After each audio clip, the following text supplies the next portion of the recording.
ದಿವಂಗತ ಪ್ರಭಾಕರ ಬಗಲಿಯವರ ಗ್ರಂಥ ಬಿಡುಗಡೆಗೊಳಿಸಿದ ಯತ್ನಾಳ್. ಇಂಡಿ ನಗರದ ಶ್ರೀ ಶಾಂತೇಶ್ವರ ವಿದ್ಯಾವರ್ಧಕ ಸಂಘ ಇಂಡಿ ಇವರ ಸಹಯೋಗದಲ್ಲಿ ಹಮ್ಮಿಕೊಂಡಿದ್ದ ದಿವಂಗತ ಪ್ರಭಾಕರ ಸಾತಗೌಡ ಬಗಲಿಯವರ ಪ್ರಥಮ ಪುಣ್ಯಸ್ಮರಣೆಯ ಅಂಗವಾಗಿ ಅವರ ಬದುಕು ಮತ್ತು ಸಾಧನೆಯ ನೈಜ ಚಿತ್ರಣದ ಸಂಸ್ಮರಣಾ ಜ್ಞಾನಪ್ರಭೆ ಗ್ರಂಥ ಲೋಕಾರ್ಪಣೆ ಸಮಾರಂಭವನ್ನು ಕೇಂದ್ರದ ಮಾಜಿ ಸಚಿವರು ಹಾಗೂ ವಿಜಯಪುರ ನಗರದ ಶಾಸಕರಾದ ಶ್ರೀ ಬಸನಗೌಡ ಪಾಟೀಲ್ ಯತ್ನಾಳ್ ಅವರು ನೆರವೇರಿಸಿದರು. ನಂತರ ಮಾತನಾಡಿದ ಅವರು, ಇಂಡಿ ನಗರದಲ್ಲಿ ಇರುವ ಶ್ರೀ ಶಾಂತೇಶ್ವರ ವಿದ್ಯಾವರ್ಧಕ ಶಿಕ್ಷಣ ಸಂಘದ ಬೆಳವಣಿಗೆಯಲ್ಲಿ ಬಗಲಿಯವರ ಮನೆತನದವರು ಹಾಗೂ ದಿವಂಗತ ಪ್ರಭಾಕರ ಬಗಲಿಯವರ ಕೊಡುಗೆ ಅಪಾರವಾದುದು. ಅವರು ಅಷ್ಟೇ ನಿಷ್ಠುರವಾಗಿದ್ದರು. ಅಂತಹ ಅಪರೂಪದ ವ್ಯಕ್ತಿಯನ್ನು ಕಳೆದುಕೊಂಡಿರುವುದು ತುಂಬಾ ನೋವಿನ ಸಂಗತಿ ಎಂದು ಹೇಳಿದರು.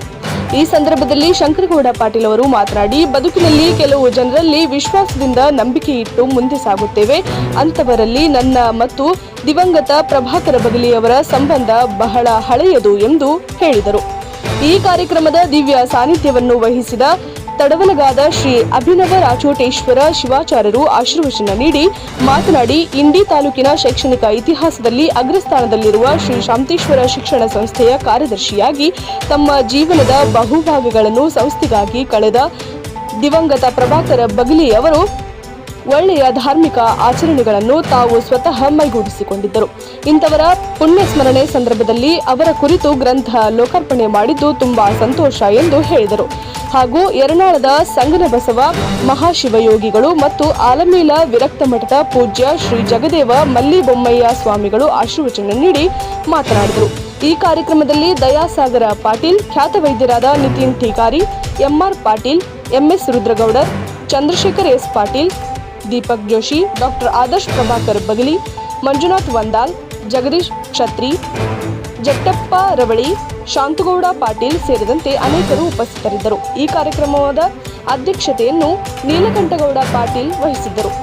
ಈ ಕಾರ್ಯಕ್ರಮವನ್ನು ಶಾಂತೇಶ್ವರ ಪ್ರೌಢಶಾಲೆಯ ಪ್ರಾಂಶುಪಾಲರಾದ ರಾಘವೇಂದ್ರ ಕುಲಕರ್ಣಿ ನಿರೂಪಿಸಿದರು.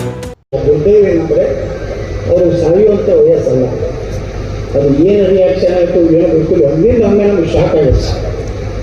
ಯಾಕಂದ್ರೆ ಪ್ರಭಾಕರ ಬದಲಿಯವ್ರಿಗೆ ಇದು ಆಗೈತೆ ಅಂತ ಹೇಳಿ ನಮ್ಗೆ ನಂಬಿಕೆ ಆಗಲಿಲ್ಲ. ಅವರು ಅಂತ್ಯಕ್ರಿಯೆಗೂ ನಾವು ಬಂದಿದ್ದೆ. ಇನ್ನೂ ರಾಜಕಾರಣದಾಗ ನಾವು ಬೆಳ್ಕೋತ ಹೋಗಿ ಅವ್ರ ರಾಜಕಾರಣದಾಗ ಬೆಳೆಯಿಲ್ಲ. ಅವರ ಸಹೋದರ ಬಂದಿದ್ರೆ ತ್ಯಾಗ ಮಾಡಿ ತಮ್ಮ ಶಿಕ್ಷಣಕ್ಕೆ ಒಳ್ಳೆ ಕೆಲಸ ಮಾಡಿದ್ದಾರೆ. ಅವರು ಒಳ್ಳೆಯ ಮನುಷ್ಯ. ಏನಿದ್ರು ಭಾಳ ಸ್ವಚ್ಛ ಮನುಷ್ಯ. ಅದನ್ನ ಮಾತ್ರ ಯಾಕಂದ್ರೆ ಸ್ವಚ್ಛ ಮನುಷ್ಯ ಇದ್ರೆ ನಮ್ಗೆ ಅವ್ರಿಗೆ ಹೊಂದಾಣಿಕೆ ಆಗ್ತೈತ್ರಿ.